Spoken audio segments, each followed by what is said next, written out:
Hey everybody, this is going to be a bit of a two-part episode. I've got a topic I want to bring up, but it came to me because of a different thing. So let's get into that. First up, what I want to talk about is I want to talk about the 2023 Michter's 10 year.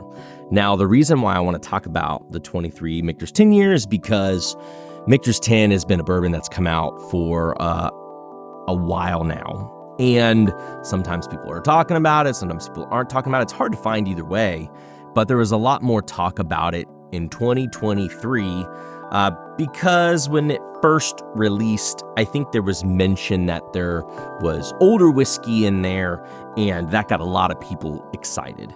But as that goes on, these are single barrels. So they have these codes right here.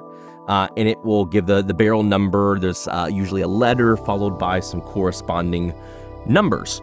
And it was the A barrels there seemed to be a lot of chatter about, more so than some of the other barrels. Fast forward to the other day, you can see the wrinkles and stuff on this label. I got into my car and it reeked of bourbon. I went into my trunk, I did a little looking around, and noticed that a Michter's box that I had in there from picking up at M10 was dripping wet. This bottle was open inside of it, and the cork had shot off. Now, kind of stinks. However, this is a different batch in 23 from the other one I had open. So the benefit comes to you all, where today I want to just break down a couple of different batches of Michter's 10 year 2023 and talk about some of the differences, because I don't know if there's very many people doing that. I'm not going to do a big old in-depth review. This is just kind of a quick taste through. When Cam from Drums and Drams, if you're not following him already, you should probably go do that. He came to Louisville not too long ago, and he brought an A barrel batch, and he's one of the people who will say the A barrels taste a little bit better. It was my first time trying one because I don't have one. My first one I had open looks like it's a G barrel, and this one that popped open was an I barrel. And so I got a chance to taste an A barrel for the first time. I don't have it here, but I will talk about it in comparison to these. But let's go ahead and kind of jump into one a little bit. We're going to go ahead and pour this G barrel first. Taste through and talk about this.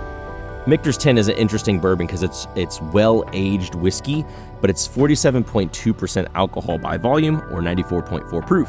So for some people, that's going to be an excellent proof point. For others, the knock against this product is probably the proof's a little bit low. So I, spoiler alert, think that this is a good year for releases, regardless of what you get out of them. So this was the first one that I opened last year, shared it with some friends, and I enjoy it. It's got some honey notes. It's got dark cherry. It's got a rounded kind of almond-like note. You definitely get some barrel char, and you get a little bit of oak in there as well. Nose is nice. It's sweet. It's elegant, but it's got a little age to it. Let's go ahead and taste on the palate. Yeah, the palate, that toasted oak, that kind of darker, more charred oak note in there, the dark chocolates, some dark cherry.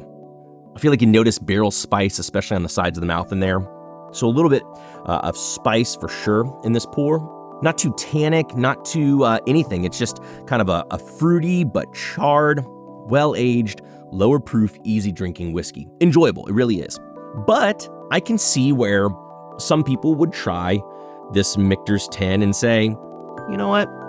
It's not exactly all that, at least, how people hyped it up to me. For reference, this is 23 G2652. So let's fast forward to this barrel that popped open in the car. And again, I promise you, stay to the end. We're going to get to the point of what I really want to talk about in this video. This is 23I or J, but 23I3599.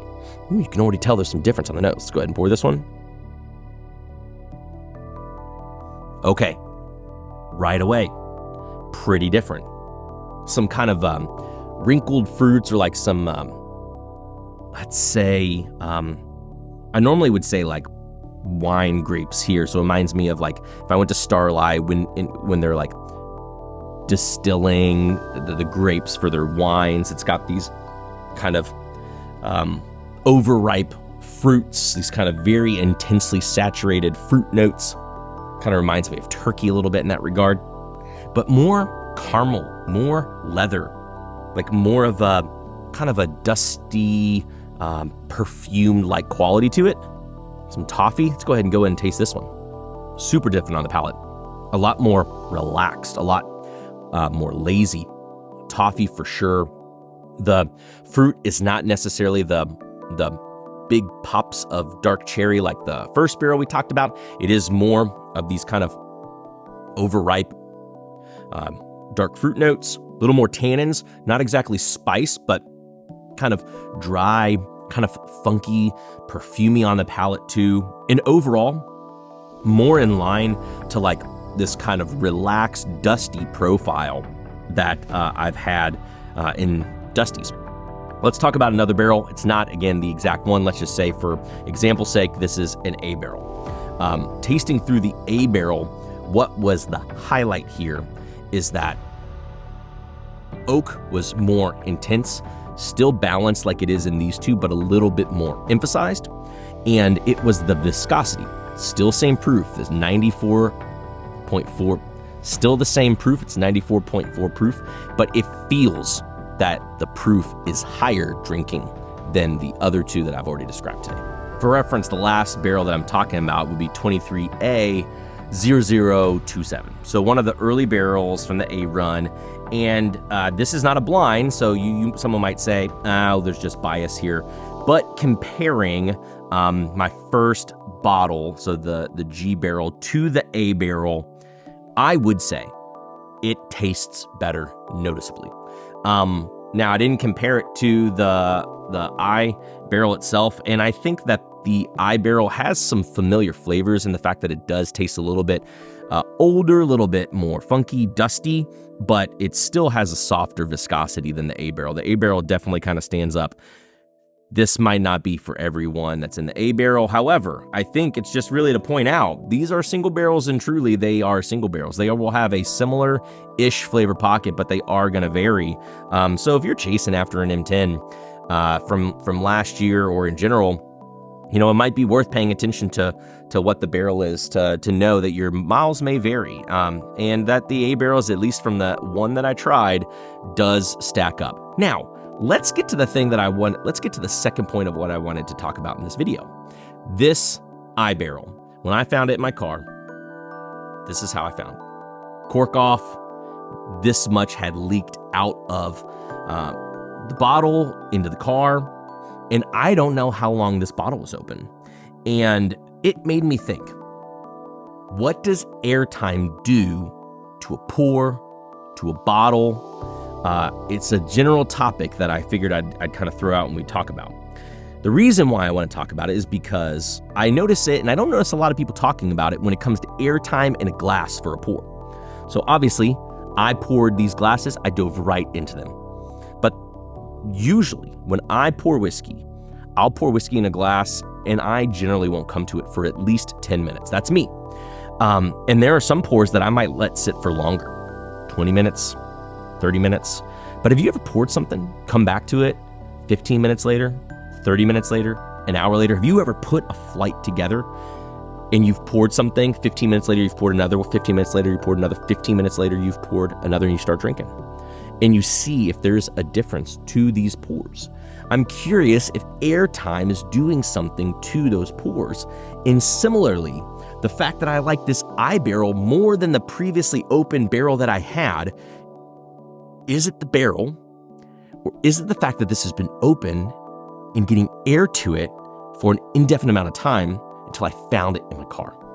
This is the question I won't actually know, but it's got me thinking, should I grab another bottle, pop that top off, let it sit for a couple hours, overnight, something like that, and does it change the profile? For the better, for the worse? Have you all ever done this by accident, on purpose, with a glass that you've poured or a bottle that you've poured? And what have your results been? I'm curious about this. Jump down in the comments below as you're watching this and let me know your thoughts on this. However, again, I want to bring this up because the je ne sais quoi of this bottle, this eye barrel that popped in my car, it reminds me of that profile from dusty whiskeys that we hear talked about, but we also know that happens. People who are buying and selling dusties, they usually want to know there's not a lot of oxidation. Is the juice still clear? And how much is still left in the bottle? Because we know that there is probably some air getting out or getting in or something with these bottles with this long duration of time. Sure, there's other factors, cork taint has been on its side, something like that. Those things can change the color or mess the bottle up or anything like that. But I'm wondering if part of the profile of a dusty is the, whether we like it or not, contact to air, and are we getting a little bit of a glimpse of it with the perfumey type quality that I'm picking up when this bottle was sitting open for its indefinite amount of time. I won't hit on this for too long. It's just something that had me kind of wondering, and I'm curious about your all's thoughts as well. What do you think airtime does to a pour, to a bottle? And is this something that distilleries are using to their advantage? I know that it's not exactly the same, but we've heard of Nancy Fraley doing some slow proofing in Still Austin, where over time water might be gradually added to the barrel to round out the flavor profile. Are people airing the barrels out? Are there periods of time where they'll put it in a tank, leave it open? Can they even legally do that? I don't know. Are they removing the bung, letting some air get into the barrel, putting the bung back in, putting it back away? If people did this, would it alter the flavor profile without having to add water or anything like that? You're just experimenting with the conditions naturally around. Is this a bad thing? Is it adding negative characteristics? And that's what we're picking up, that we say is a profile that's interesting to dusty whiskey, but is actually a bad thing, a musty thing, a moldy thing, a nasty quality we're letting go in here. As I sip this Michter's 10, this eye barrel that popped in my car, you know what it reminds me of? It reminds me of Russell's 2003. It reminds me, which had similar proof, those old kind of dusty, wrinkled fruit notes as well. Did the bottle always have this? Was it something that happened not on purpose? And have you had some similar experiences?